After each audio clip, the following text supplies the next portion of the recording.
Health is defined not by the absence of disease. That's number one. Health is actually defined in the definition, I'm paraphrasing here, but looks at a spiritual, a physical, a psychological, holistic aspect, and more importantly, it's how the body functions and heals. So what is the speed, or what is the efficiency that the body can return back to homeostasis?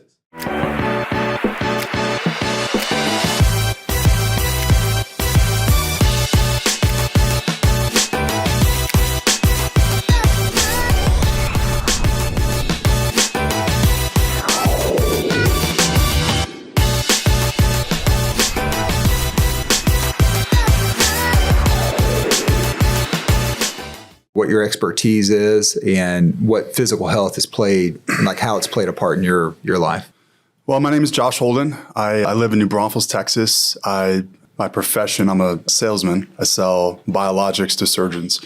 And, I've been involved in physical fitness for a long time. I played Division I football and baseball at West Point and kind of stumbled onto sort of different fitness modalities. And I feel like I've sort of come through the other side and have some distilled insights in terms of how to optimize, your life. I'll have some thoughts on that, and I'm excited to talk about it. Well, and I'll just say, I probably know of better athletes than Josh, like Bo Jackson maybe. But in my life, Josh might have been the best athlete that I've ever played with. So like he says he was an athlete. He was an extraordinary athlete. All right, Robbie. Was. Yeah, Definitely. Well, thanks, everybody. It's an honor to be here with you guys. My name is Ravi Kamadi-Reddy. I'm CEO and founder of a health longevity consumer startup called Daytona Health. I'm an internal medicine trained physician by training, also trained in digital health and AI and wearables and all those cool things that are out there. It's funny, physical fitness for me, I've been through the ringer and the roller coaster. So I haven't always been healthy and fit. I've been, obese and fat and gone through the journey several times over, and I've really learned a lot each time, and now kind of stabilized in a track and a routine and a new mindset that I've used that's been really helpful. So I can very much looking forward to empathize with people who've been through that. A lot of doctors struggle. Absolutely. On the outside looking in, you're like, well, you got all the knowledge, or we think you got all the knowledge, but the lifestyle's tough, right? Well, I think that's one of the main things I want to highlight today, right, is that the knowledge itself is just not sufficient for most people. You really need the extra step, persuasion, and accountability. Amazing. Peter Martinez, chiropractic physician, CEO of a company that's now moving to corporate wellness. I was in emergency medicine prior to this as paramedic and critical care and whole family's medical doctors, and I got really frustrated with their healthcare system, which led me down the path I am now. So I feel like I've seen a decent amount of both sides of what you might call healthcare. It's debatable which one is actually healthcare. And right now I get to help people put healing in the right order. So we start primarily with the nervous system. The right order is our opinion and bias as chiropractors. But we focus a lot on dysautonomia and sympathetic dominance first, and then we move into more of the functional aspects. Gut, nutrition, toxicity, etc.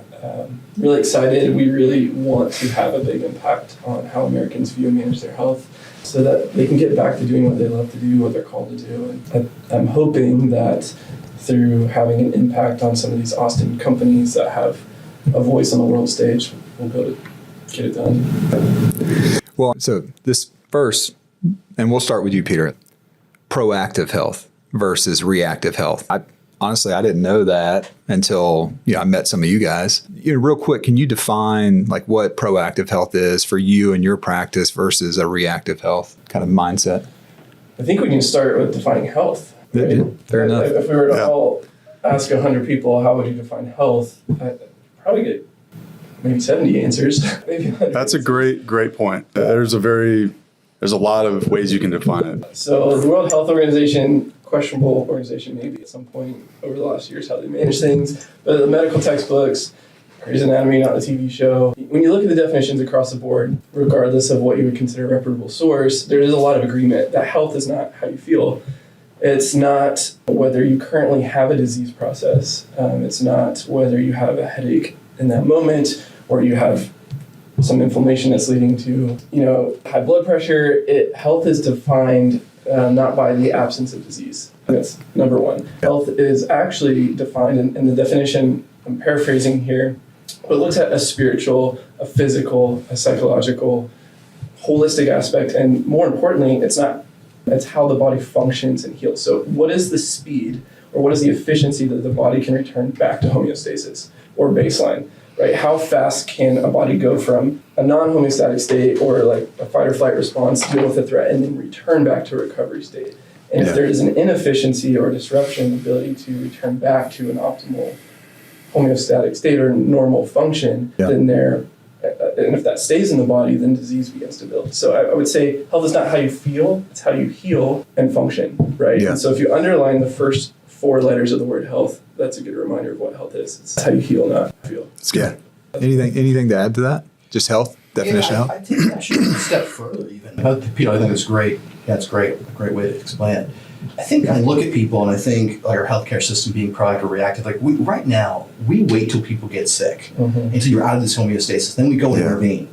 And the truth is, a lot of these diseases that we're worried about that are killing us and bankrupting us are all preventable, mostly. And even if you have them, they're reversible. So there are things that you can do to not only reverse these conditions, but to put you in a situation where you're basically building an Iron Man suit of armor around you, like vaccinating yourself against cardiometabolic disease. Yeah. And a lot of them have to do with lifestyle. Some of them have to do with supplements and meds in some cases.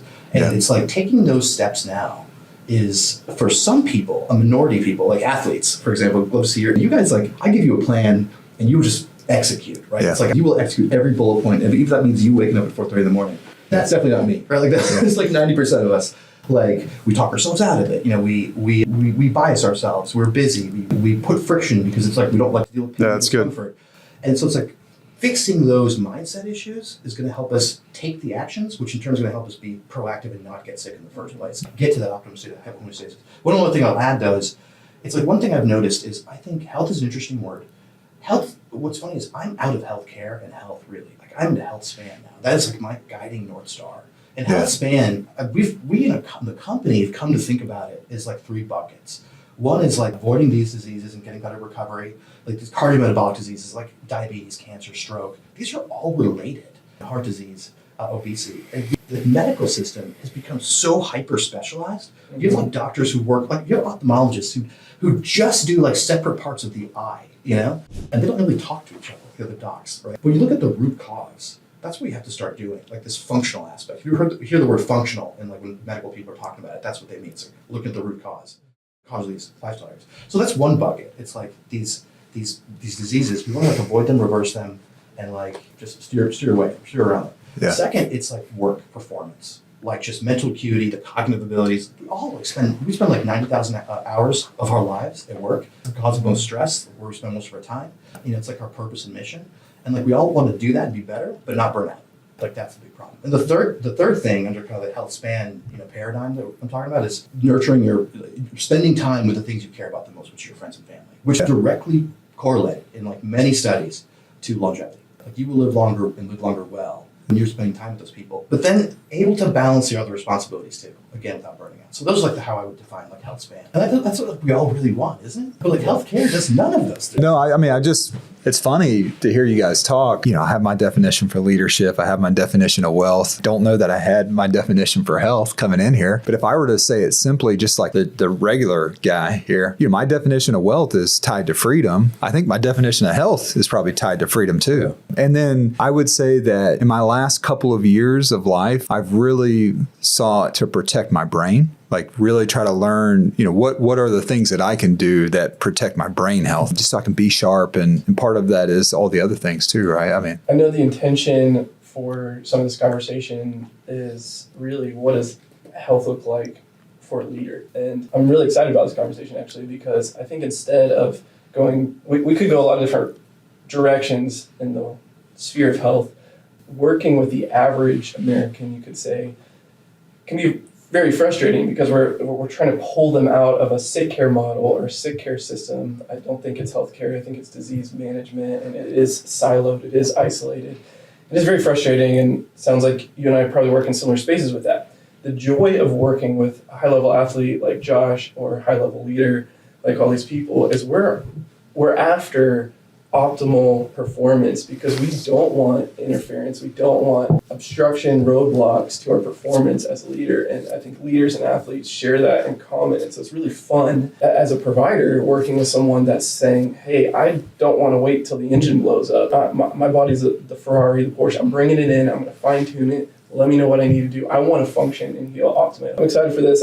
And my preference would be to dive into maybe asking Josh, like, sorry, I know you're asking questions. No, you're good, man. Run setting it. the stage, I just see so many similarities. Like, what could a leader take away from, like, the routines or the diligence or the perspective of an athlete when it comes to their health? And so I guess my question is, do you have a mindset that has shifted over the years from training versus like what keeps you motivated? That's a great question. And I think over time that what you've asked has evolved in my mind. Right, because I've tried many different modalities, so CrossFit, P90X, F45. I mean, keep going down the list, right?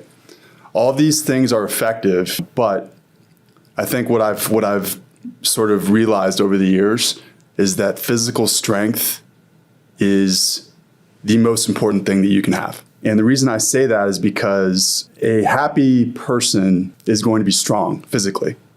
A weak person most of the time is going to be unhappy, right?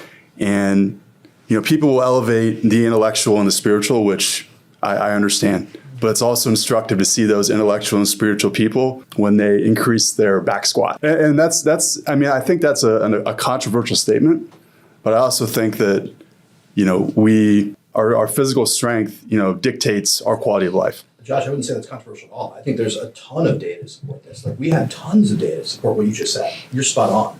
Yeah. I mean, exercise, especially resistance training, is highly correlated, as is muscle mass, with like lower mortality. I mean, I think one thing you said at the beginning, Schuyler, was talking about like physical health versus mental health. Can I offer a different way of looking at that? I think this is a weird distinction we made like in the 1800s, right, when psychology was starting to get along, right? Yeah. It's like, if you think about it, like everything that is your mind is, the origin point is your brain. And the brain is like a 3.5 pound like organ. It is an organ, and it's an organ just like everything else in your body, like a muscle or a digestive tract or skin cells or whatever.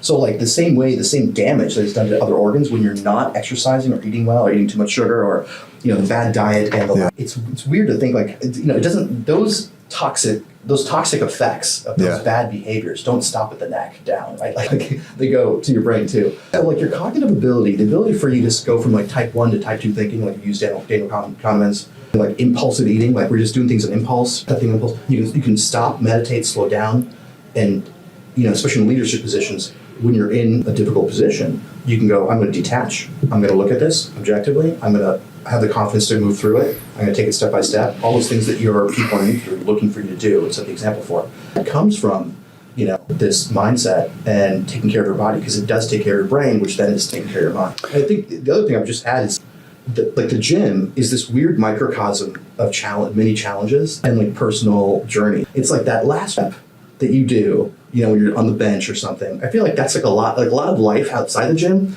It's like what makes people successul leaders is like they do that last rep. It's like if you could prove it to yourself in the gym, you could do it. Yes, that's good. Put maximum effort. It's the same thing. We're like, I should just stay up half an hour later and get these things done so that our presentation's just that A+ instead of an A, like the next day. Robbie, that's great. And I think another thing that we forget is that humans are not physically normal in the absence of hard effort, right? And I think this audience can relate to that, because you're not listening to this podcast if you're not trying to get better. And I think what listeners want is just some things that they can kind of take away, right? And the thing that I'm gonna kind of harp on the next, as much as I'm speaking, is the importance and how we have forgotten how the barbell can get that physical strength that we're looking for. When I say the barbell, I'm talking about 5 specific lifts. I'm talking about the back squat, the deadlift, the press, the power clean, and the bench press. Do other things. But I think those 2 things, along with, some specialized treatment and saying no to some other things, like that's totally brought my walking from the earth at an 8 to 10 in pain every single day, to the point where I can't sleep at night, to now I walk the earth at a 2, at a 1, in my back, because it's still injured, but it's but I've totally got it under control now. And I'm glad you said that, Schuyler, because of those 5 lifts that I identified, the back squat, the deadlift, the press, the bench press, and the power clean, the back squat is number 1. The back squat is number 1A. The back squat is number 2, right? Yeah. And I say that because it recruits the most muscle fibers in the body by far. And, for men specifically, it's going to release the most testosterone of any lift that you're going to do. And then peeling back a layer on this, there is a correct way to do it. And, you can always tell people, oh, go back squat. The problem is that they don't know how. So there's layers to this, but. Josh, can you talk about the importance of recovery here and like how you handle recovery? Hey, I'm overtraining and I need to really take it. What markers, what signals do you come up? Robbie, that's a really great question. And it's very dependent on your level of physical preparedness, right? So for me, I can handle probably much more than the average bear, right? So I can probably train harder and longer and more frequently than someone who doesn't train. That said, I know that I'm overtrained when I wake up and I'm really tired or I don't want to go to the gym. And it takes some pathos and some, tamping down the ego to say, okay, I'm tired. I don't want to go. I'm not going to go. I think people like us, we want to, push through and, hammer it. And, I don't feel like it, but I have to. And when you're emotionally drained and don't want to do something, that's actually your body telling you that I am overtrained. Robbie, does that kind of line up with what you're... And just because I get these kind of questions all the time too, and I'm always curious on how athletes who are very high functioning like you do, just deal with that, because there's this fine line, right? Like we were talking about before we started recording, it's probably worth repeating about about this mind management. It's so about this mind management, because I know that if people get in the right mindset, they will start to escalate their weights and their reps, and it's just they're on the good downhill, right? But how would you deal with like pain versus soreness? Like when should people push through when they're just sore? That's a great question. But when they're like, oh man, this is starting to feel like if I do the squat again, I'm going to injure something. Well, we've brought up 2, I think, really important topics. I'll answer your first question first. The spine is critical to life, right? We have, it's the only organ system that has armor. And so we have structure around it, but we have a very mobile structure around it. And then we have really intricate, from fine, mostly neuro-driven muscles all the way out to things like our trapezius and rectors. And so whenever you're doing a back squat, or really when you're talking about training legs, the value of you training legs is stabilizing your spine. Like that's the best values you get out of it in your case with that injury. Fortunately, your legs are having to compensate a little bit from some structural damage that is in your lower back, right? I mean, that's why you're having to do that as much. But when your spine starts to fail, that's the input to the brain. And the input to the brain, whenever there's chaos going to the brain, it's instant stress for the body.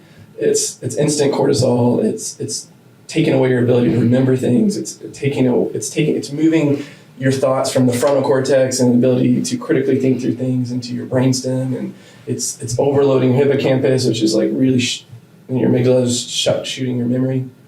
And so whenever I'm not a fan of pushing past fatigue in the back and spine, or any of the muscles that support the spine, and really can apply that to anywhere in the body. I think when you're tired, especially with some of those back lifts, you need to stop. Because if there's, and I would say the exception, and I do have the privilege and I have been able to work with some really high level, Olympic level athletes, and if we've done the assessment to know that there's 33 movable segments in your spine, for example, and they're all biomechanically optimally functioning, everything is perfect, then you can get away with pushing your body to the limit, because if those muscles relax and fatigue, you're going to be okay. If you have a biomechanical issue like a disc herniation or bulge or something like that, and then you're relying on your muscles to splint that injury, and then you fatigue those muscles, you've just taken away the cast that's protecting the neurology. So then you end up with radiculopathy, you end up with bladder issues, you end up with true pain. Soreness and pain, soreness is a recovery state, pain is injury. Pain is an alarm state. And that's kind of where I want to tie it into what you were saying, Josh, about waking up feeling tired the next day is one of the best tools I think people could walk away with in measuring their performance, recovery, and stress is heart rate variability. Heart rate variability is an incredible tool that helps you be able to optimize your health and let you know, are you living in a state of sympathetic dominance or fight or flight? Are you living like the lion is following you around all the time? When you go to war, when you get to the football field, when you get to the gym, you have to be able to get into that fight or flight state to perform. But if you stay there, it is impossible. It's physically impossible, physiologically impossible to eat, to sleep, to go to the bathroom. That's good. To heal. That's really good. Flight state, your body will not do it. It will prioritize the battlefield over healing and recovery. And so you have to know, and unfortunately many people in first world countries right now, we're living in what's called sympathetic dominance, or we have what's called dysautonomia, or an imbalance in our autonomic nervous system. So it's like you're driving with no brake pedal, kind of like a bit boat, you know. It's like there's no brake pedal, it's all gas, and you cannot be an optimal leader, you cannot perform driving with all gas. And that leads to injuries, it leads to disease, and I think that's where leaders do need to be careful, because our mind, our intuition, or our DNA often is to all gas. We need to know that the gas will, like the car's going to wreck, it's going to explode if you don't know how to do it. We're in a competitive environment, right? So like we're our peer group that we're competing against is not just our employees, right? It's like the other people who are in other companies and other organizations and stuff like that. One thing I'll add though that's been really exciting is that if you guys have wearables or use wearables, you'll see like a recovery metric. This algorithm, there's different ways to measure heart rate variability, spot on with that. And that metric has been evolving to be much more accurate with stuff that you can just use over the counter from Amazon. So things like the Apple Watch or like the Fitbit. So they're all starting to measure these things now. And so they'll have like a recovery score. And part of that recovery score is what they're measuring is heart rate variability. So for the Apple Watch, for example, which I'm wearing, you can go in and see your HRV. Now, is it perfect? No. Right? It's not as perfect as a clinical grade. I want to plug something here. There is a company in town, BioStrap, Samir Soniki, an awesome entrepreneur, who's got a clinical grade HRV. It's a new algorithm they're developing to get better at this. So we're going to see, we live in a world now, luckily, where we have access to tools like that we can buy for a couple $100 that'll give you data, HRV to recovery, this was stuff like 20 years ago. You'd have to go into a formal lab to get tested and stuff with big clunky. We do clinical grade HRV. It's the very first thing we do in our office. So when we're talking about HRV, what are y'all's opinion? And I'm not talking about athletes that train specifically for endurance events. So triathletes, marathon runners, etc.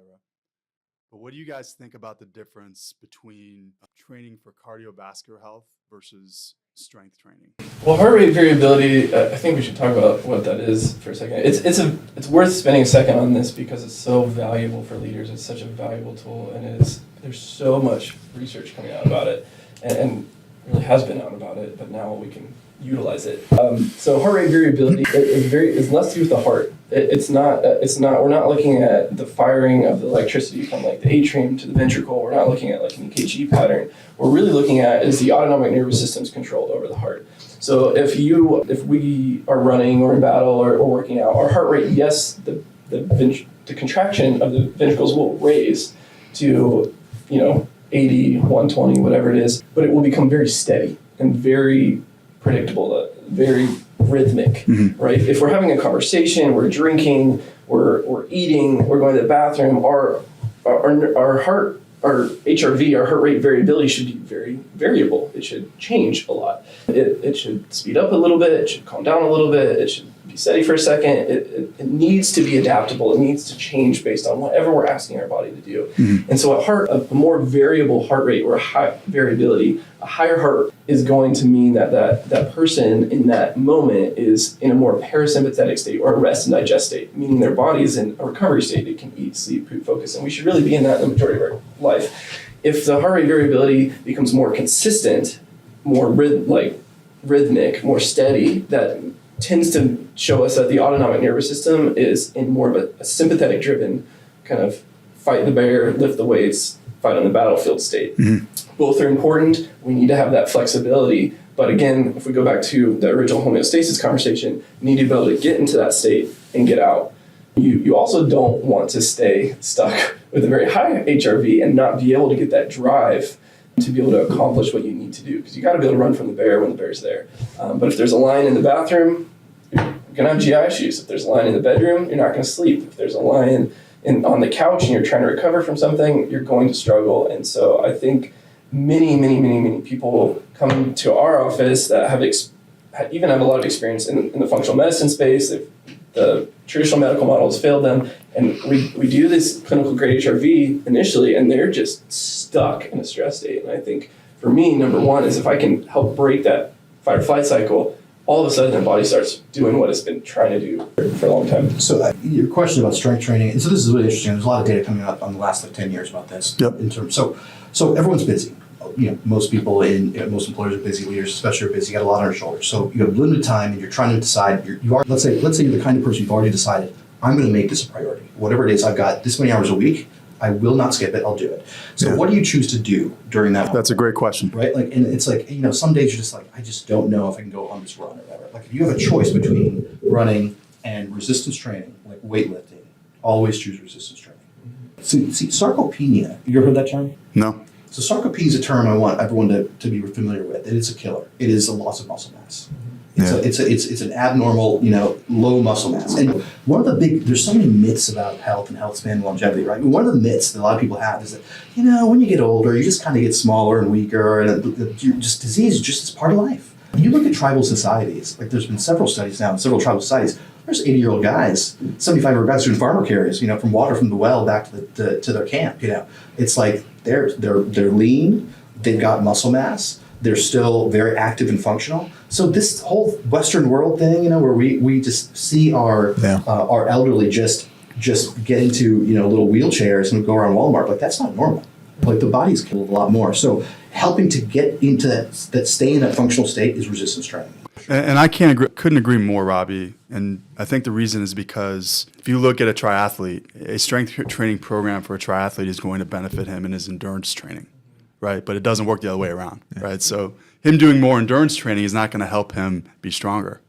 Gabrielle Lyons is a great, it's a physician who talks about this a lot. If you look up her podcasts and lectures, and she's around Austin every once in a while, like giving talks. But it's having more muscle mass isn't just about like showing off and looking good and also protecting yourself from injury, like you get in an accident. Kevin Hart talks about this when he got in that car accident. He's like, man, if I wasn't working out every day, strength training my back, and just getting a muscular frame that was helping me, vaccinate myself from serious injury, it would have been a lot worse.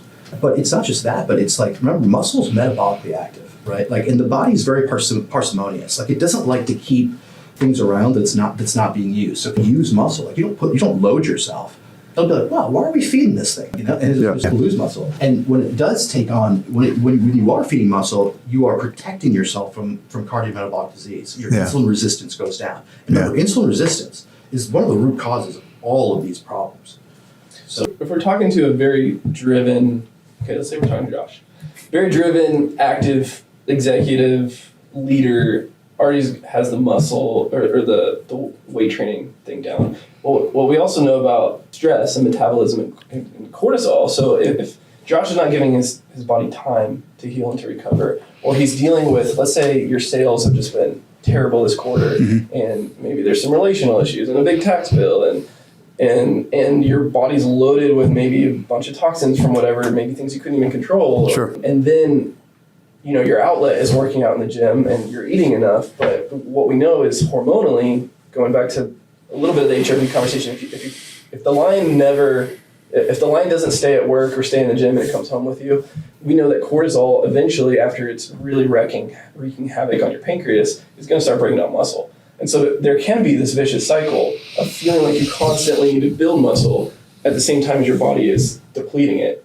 And I'm not, there's the severe end of that spectrum with pathologies, but there's also this vicious cycle. And I think it's really important to, as leaders, we tend not to have an issue being driven.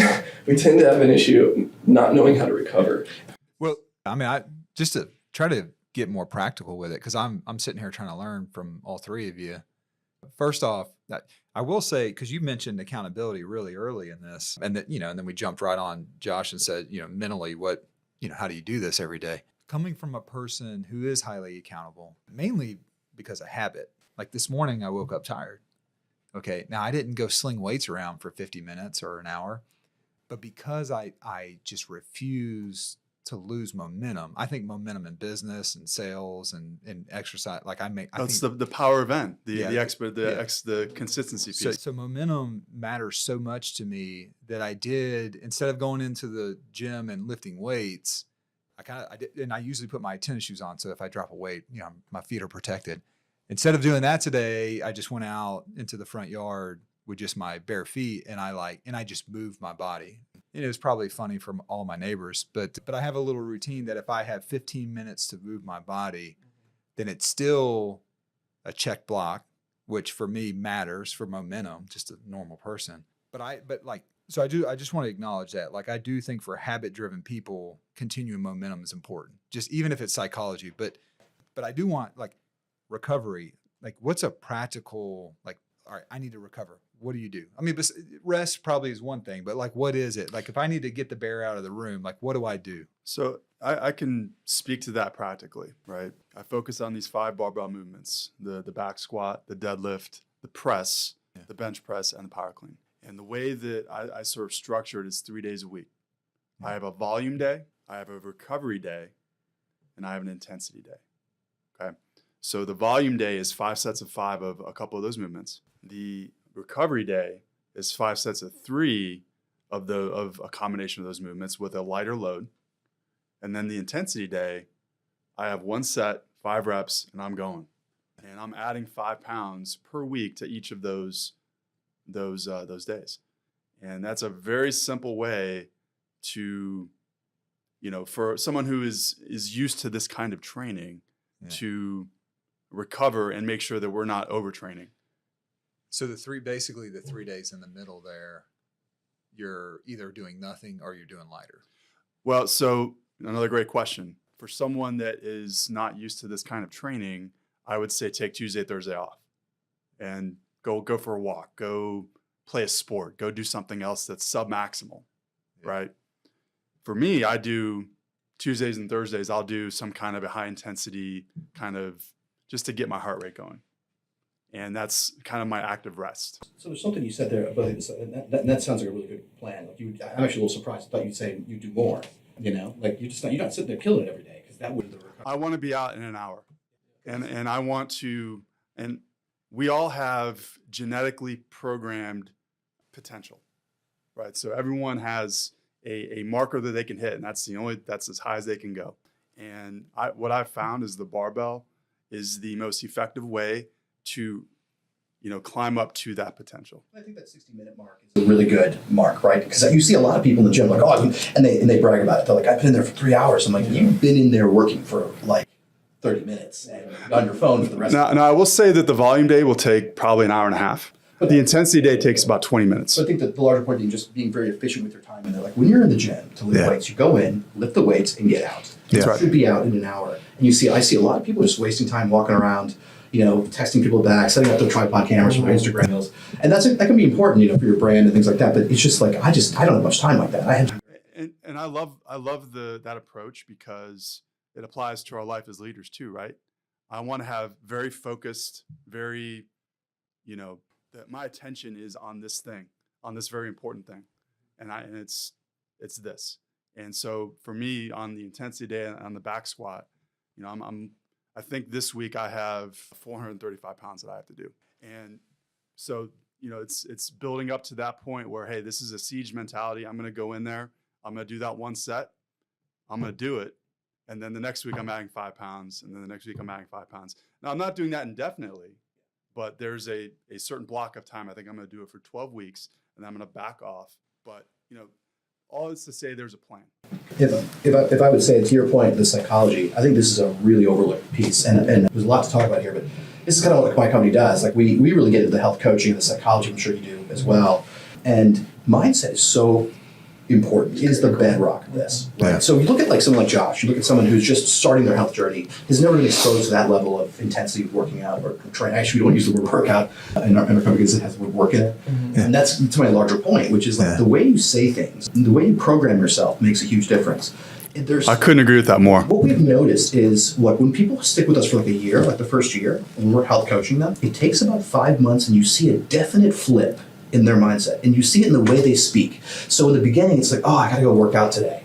And then later, 5 months later, like, I'm the kind of person who trains every day. So it's like, Love that. It's like you got to flip this thing from something that causes friction to something advantageous for you. Like, being in San Diego, like friends who were Navy SEALs, and we were in line once, like at Thanksgiving or something like that, trying to get food, like last minute, like huge line.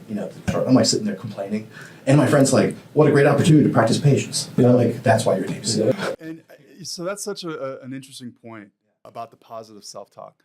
Do you guys know who Brian Tracy is? I know you do. Okay, so I like to listen to he has a book called The Psychology of Sales. And it's really, really, it's if there's a new salesman starting out, that's the podcast or the book I would have them read.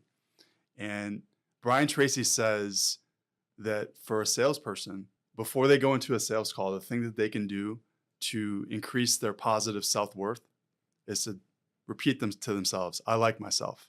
I like myself. I like myself. I like myself. I like myself. And it sounds really silly and archaic. It's not. I mean, I think it's like because there's so many different routines and combinations of the days and what exercises, right? But the one common denominator about people like him, right, and people who are not getting that, it's like you could see it when you coach people. It's like in your example as well. It wasn't really habit. It wasn't just habit. That was intention. Like you had to think it through that day. Habits on automaticity. Like you shouldn't be thinking about it, right? Like things we do like that. Habits only make up, Schuyler, about 40% of what we do. We like to say everything's a habit, but it's not. You have to kind of do the habits. You have to get the willpower. You have to hone that muscle as well. You have to create a community around you that's going to help you. Maybe coaching to help with accountability.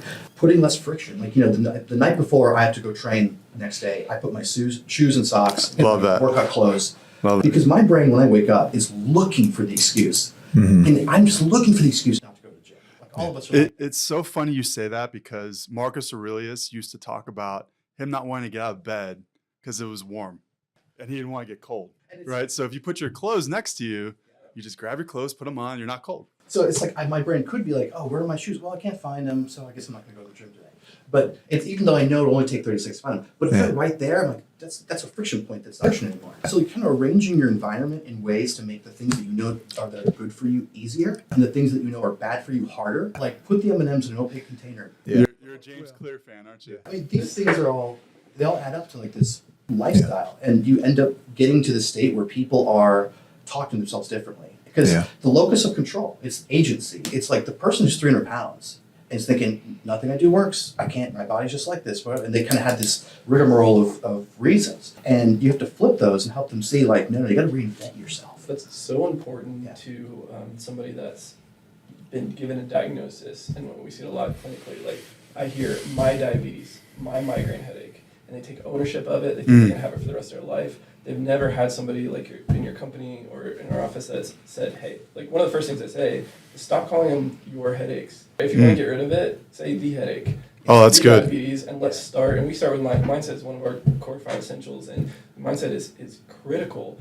Going to circle back to recovery and how we loop that in just with 3 simple things. I look at physical, chemical, and emotional stressors, right? Those are really 3 reasons the body isn't healing, and healing and recovery often can be synonymous. Like, are you addressing, so we talked about, your weight routine, we talked about you checking in with yourself, but I think we've talked a lot about weight training and strength, but it's really important as a leader you're not going to recover if you're not addressing interferences to healing, which could be, we're starting to hit on the psychological component, which is huge, but physical, mental, and emotional stressors. Like you have to look at each 3 of them, and you have to be accountable, and you have to have accountability. You really need to test these things and have metrics for these things so you're not guessing with them, because if you're not, you could have the best psychological routine, which honestly is probably going to be impacted by the others, but in theory, the best psychological routine, the best fitness routine, but if you're filling your body with edible food-like substances and things that your body can't recognize and is wreaking metabolic stress and havoc, there's no chance you're going to be healing, and it's going to cause inflammation, which is going to make you more tired, which is going to affect your recovery. It's just a horrible cascade, and that's where a lot of people are at, I think. And most Americans wake up tired and go to bed tired. And that's a cycle that's not easily, but it's breakable. How do you break it? By taking small steps, starting to change your mindset, getting coaching, doing all the environmental. Oh, so it's a lot of mental. Then you start building momentum. I mean, I only sleep like 6 hours a day. So, and I Very, very rarely feel tired. So are you like a lark or an owl? You know that there's like the chronotypes, sleep chronotypes. The kind of person who kind of likes to naturally go to bed early and then wake up early. Are you more of a, I would love. I've been married for a long time, so I stay up and have a relationship with my wife. But I would naturally just probably go to bed at like 8 or 8:30. And it doesn't matter if I go to bed at midnight. My body is getting up at 4:30, 4:45. I mean, I'll just wake up. And sometimes on the weekend, I'm like, oh no, you need to sleep more, but I just can't do it. Can't do it. So what's interesting, you know, we all go through seasons in life, right? And like big seasons and kind of little seasons. Like this morning was my little season that I didn't go to the gym this morning. Usually I do because I had this. Yeah. Wanted to make sure I was on time, all the things. My wife is having a baby in February. That's going to be a season. And I'm going to have to make adjustments based on that season. And how does that look right now? I don't know. But, you know, we always have something going on that competes with this priority. I mean, kids, holy cow. Kids are so amazing for us as development of leaders and coaches and teachers, because the same things that we're teaching our kids, we've got to teach each other and ourselves. And so, Josh, like these seasons, I'm going to say it a different way. And we've been beating around the bush the whole time, but we're not after perfection. And man, if someone listened to the first 35 minutes of our conversation, it's going to scare them away. And that, I mean, because honestly, we're not all going to look like you. Probably never. Well, if there's no controversy, there's no growth. But well, you should. I mean, so that's the whole point. Is perfection is not what we're pursuing. What we're pursuing is excellence, and excellence to me is just your best. Right. And so your best may look like something different from season to season. Mm-hmm. Certainly day to day, your best might be a little bit different, but your best is consciously making a decision to like move forward. Just move forward. Consistently too to that. I think like we've all had those spurts where we just amaze ourselves with like a one-off thing. We're like, why did I do that? Write a paper. I'm thinking like, has this ever happened to you? You guys do something, give an interview or write a paper or a performance or something, and you look back like 5 years later, like, how did I do that? Well, until you're, it's like consistently putting out output is like the challenge, right? Like everyone's going to do it every once in a while, but that's always. Well, and the reason why coaches have jobs in this world that pay good money is because sometimes to be your best, you need someone else. And I know you experience this too. In the military, when lives are at stake, it shoots right to the heart of this, what I'm about to say is you will quit on yourself, but you won't quit on others. That's right. You just won't. You won't quit on others. I think we're tribal animals and we're just engineered that way. And I would never, I was willing to give my life for a country that I don't know who everyone is in the country, but I will do that gladly. I think a big part of that is humans are hardwired to be part of a group and protect one another, provide for one another, right. Love one another. And if we're not consistent in our actions to be part of that group, we feel just awful, right? Yeah. It's a great book that if you guys really short, read it in a day. It's a Sebastian Junger, the war reporter. He had the movie, the book Restrepo. He wrote a book called Tribe, about PTSD and why, trying to answer that question, like why people are like that. He talks about that. It's so well written. It makes sense. Ranger School brought it front of mind. Like in Ranger School, I wanted to quit every day. Every single day, I was like, this isn't worth it. I mean, I told myself it didn't worth it. It's because I was there for a personal achievement. Like I didn't know the guys I was going to school with. Every single mission when I was overseas in combat, I never once thought about quitting. And I was kicking open a door where I knew somebody was going to shoot at me from the other side of that door. And not one time did I ever think like, oh, I'm going to quit. No, I mean, I think that's a big point. If you can bring someone along on the journey with you, you will make each other better. I think one thing I've learned is really important, just with I'm sure you do this as well, like all health coaches will do this, is the underlying why. In our company, we call captivators, which is a really bad portmanteau of captivators. Well, business calls it purpose, right? And you have to keep going and use the Toyota 5 whys. When we first get people in, it doesn't work for business, but it works really well in healthcare. So you just keep asking why. Like, so someone will say, I want to lose weight. I'm not good enough. Like, why? Like, you want to lose fat, actually, right? You want to lose fat, not weight, because you want to keep the muscle mass. So they're like, okay, why? Well, I got to fit in this wedding dress. Why? Well, I want to look really good at the wedding. I'm trying to impress. Yeah. Well, my soon-to-be husband, my friends, why do you want to impress them? And you keep going, and you keep going, and you keep going, and you get like the real answer. And it ends up being somebody else. somebody else. I'm gonna be my best for the world. Or parents, for example, are like, I want to be a good role model for my son. It's for your son. Yeah. And so like when we have those moments, we notice that they're lagging behind or they're getting less motivated. I can pull that out, and remind them like, this is for your son. Like, Totally. Imagine if you did this today. If he saw you doing it, going to train, what would he think? That's like great parent. That's what great parents do. They're like, that's true. So like find your why. That's awesome. So good. Hey, so I want to ask you guys, and I want a simple answer, like a clear answer.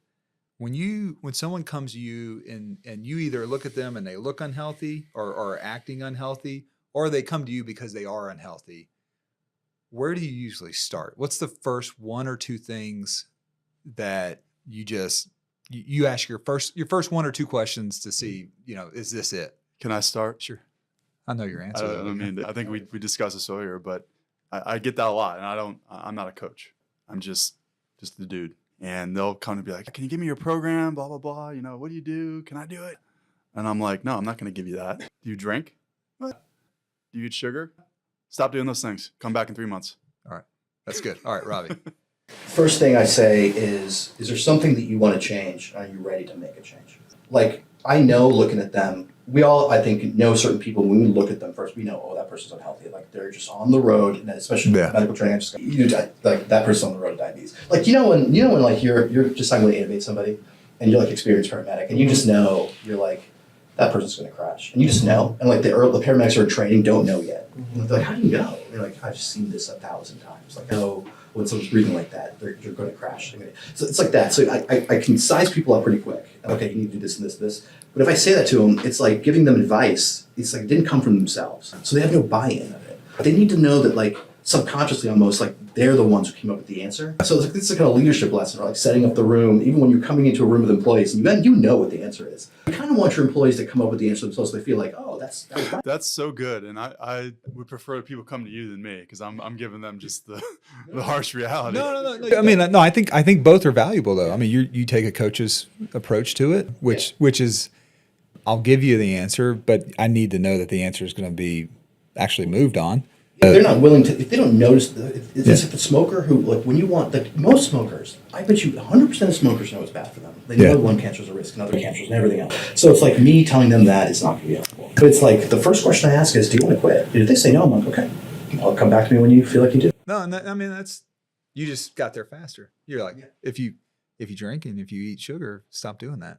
And then we can build. And let's talk. So it's like, do they want to make a change? Is there something about them? It's like I take health away from the numbers, like your age. Well, they want to make a change, but you're asking them to discover why. Discover why, and like what does health mean to you functionally? What does being healthy allow you to? What is it obstructing? Like I had this conversation with a smoker the other day, and she was like, "Oh, I'm trying to quit," and I'm like let's. And she's like, "Well, what's the percentage chance I'm gonna get lung cancer?" I'm like, "Let's forget about the percentages. Let's talk about what is it messing up in your day?" It's like, I don't like to be in pictures because I'm close to people. My breath smells bad. My expensive. What would you do with the money? I go on vacation every 2 months. I'm like, okay, let's talk about that. There you go. Where'd you go? And so like, there's all these things in your life that are being messed up by this addiction.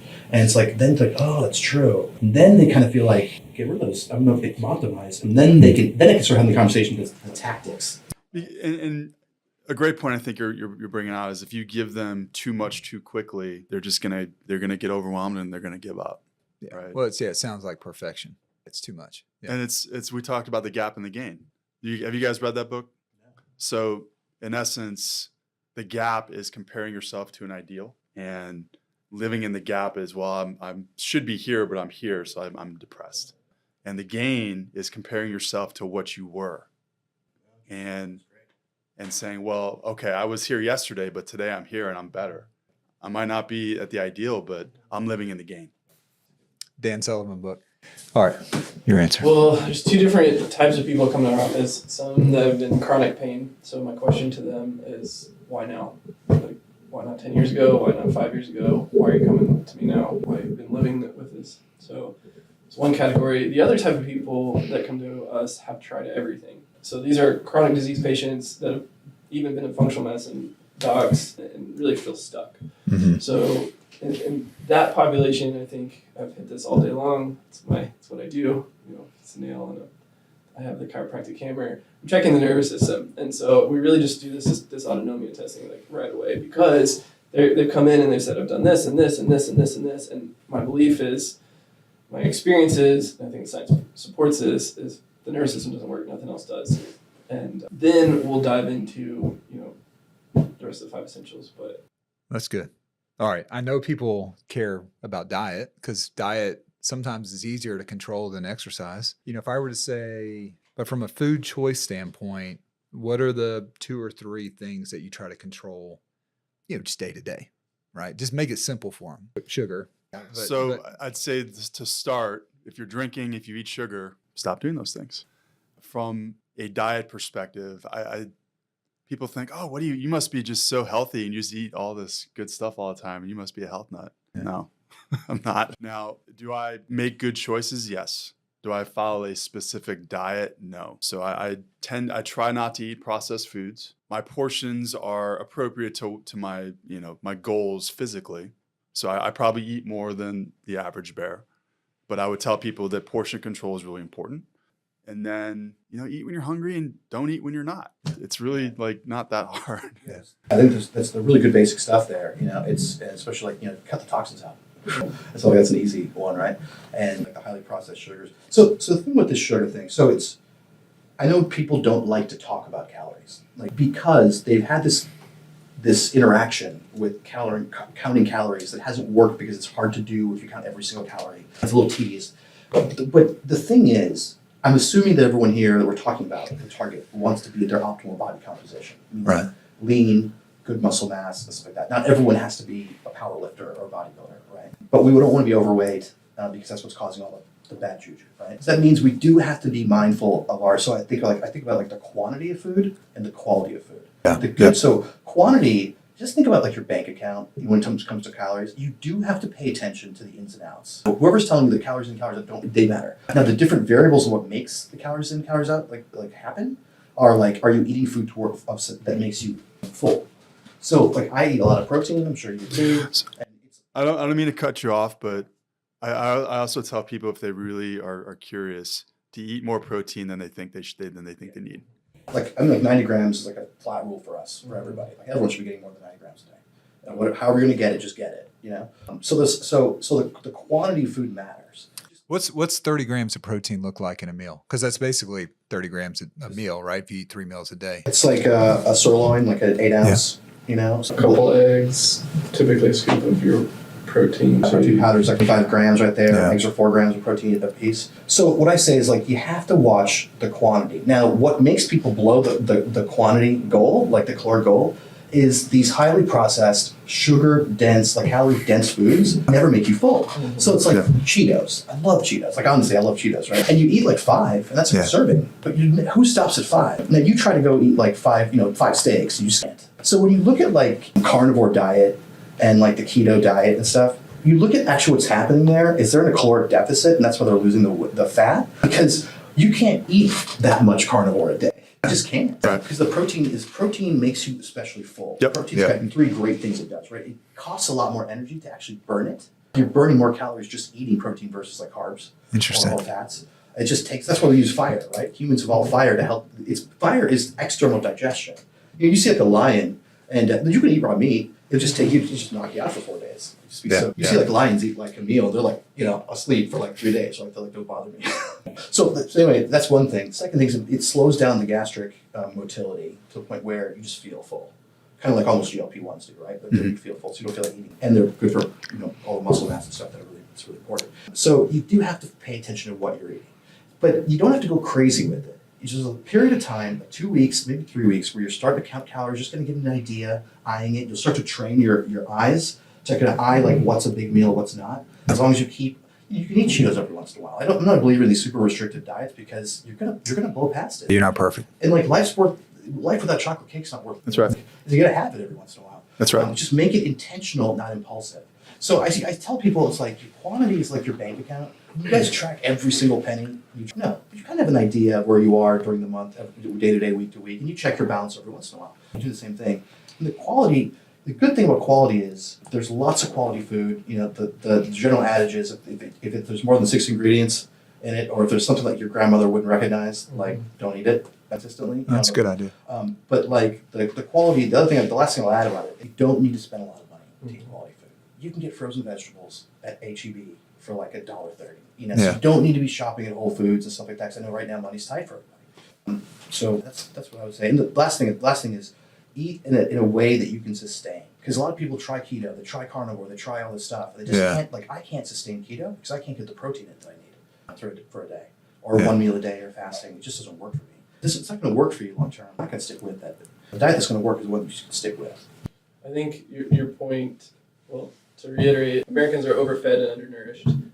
Stress, especially leadership stress, makes you tend to make poor decisions and influences eating more junk. Nutrient density, I think, matters immensely. Because we're overfed and undernourished, I think a really important place to start is, as you just mentioned, is protein. Protein to me is the bottom of the pyramid. We're also often fat deficient of the right types of fats, and then we're missing the vitamins and minerals, right? And that's what the processed food is. It's edible food-like substances. It's overfeeding us calorically and undernourishing us. And what we see, so you have the disease markers like A1C, we have metabolic markers, and we can actually look a little bit lower to see like what is the body actually absorbing, what is it not. And when you look at the energy cycle of a cell, like the Krebs cycle, it needs key building blocks of things like magnesium and B vitamins for that whole cell cycle to even turn to produce ATP to make energy. Mm-hmm. And if you have sick cells, you're going to have sick tissues, and sick tissues make sick organs. You have a sick human. And so even with our fats, and we have a lot of rancid oils in our diet and our processed foods, the cell wall is a double layer of fat, right? And so when you're eating, the fast food oils, right? It's like wrapping those cells in saran wrap. It's like you're suffocating at the cellular level. And I think if we realized that every nutrient devoid decision we made is not only starving us, but it's poisoning us, we would really make some changes. And so I like to very simply shop the periphery of the grocery store. So if you're going down aisles, I think you should think twice. I think it's okay to go down aisles, but you should be more intentional when you do go down the aisles and flip over the boxes and read and know what you're going after. I've done some research. I also really like the Environmental Working Group as there's an app you can download. It's the EWG app. So if you're just starting and you're saying, hey, I want to start pulling some of the toxins, some of the junk out of my life, and I think I just need to speak to guys, but I'm one of those guys, stubborn fathers, stubborn leaders. I see it a lot in our office where, unfortunately, it's just the way it is, and I think it should change. But the mom is trying to make health changes for the health of the kids and the family. Yeah. And the father is looking at the bank account, to your point, and saying, no, this is too expensive. We can't do that. It's not worth it. I've always eaten this way, blah, blah, blah. And I'm just going to say, as a father, as a leader, as a man in the society, we should be first to be leading our families to putting real food. Couldn't agree more. Couldn't agree more. Can I add something to that? Sure. Okay. Please. In terms of a leadership thing, people think, I'm just not eating that much. I don't know why I'm fat. I'm not eating that much. This is an opportunity as a leader. When you're leading a company, for example, it's like, think about the food you're putting out. Mm-hmm. Yeah. What are we doing with Friday donuts? Yes. Is that really what the message we're trying to send? Yeah. Like the vending stuff over there, right? Like I went to the hospital the other day, and there's, the hospital I interned at, Dartmouth. It's a great hospital. If anyone's watching this, it's an incredible job. You guys did an incredible job. But the point is, there's like a Sbarro's in the lobby. Nice. What are we doing here, right? Like this is just like a revolving door of the Sbarro's. You know who's notorious for that are churches. Yes, I was just going to bring that up. So, they'll have, the spread with pizza and candy and all this stuff. Might as well just have a keg of beer out there. It's probably better. Well, It's a miracle. I wouldn't treat food as a reward. Like if you're gonna don't. It's like, I like this donut. You want to make an intentional choice to have it, eat slowly, enjoy it, be like, this is great, and you're like done with it. But like, I don't like it as like rewarding somebody. Like, oh man, you did a great job as an employee this week. That was a great topic. So tying that in, I think another practical action step is if you eat the nutrient-dense foods first, and then decide to have a part of the donut, right? Because you can check the box and say, my body has what it needs to heal, to recover, to thrive. And the reality is you're not going to eat very many of the donuts, and you're probably not going to eat much of it if you've truly checked your macros, right? If you've truly filled your body with the nutrients that it needs. I also think water is a really important topic. We don't have to go too far down this, but we're extremely underhydrated, and we're drinking a bunch of toxic water. I think that's a real practical toxicity action. What do you mean by toxic water? And you could open up any news page or look at Google right now. I think, well, number one, we've got plastics and everything. We're starting to see it in the brain now, which is just not really mind blowing if you think about how much our society's changed over the last 50 years. But we also, the EWG is also just I don't know if I finished that thought.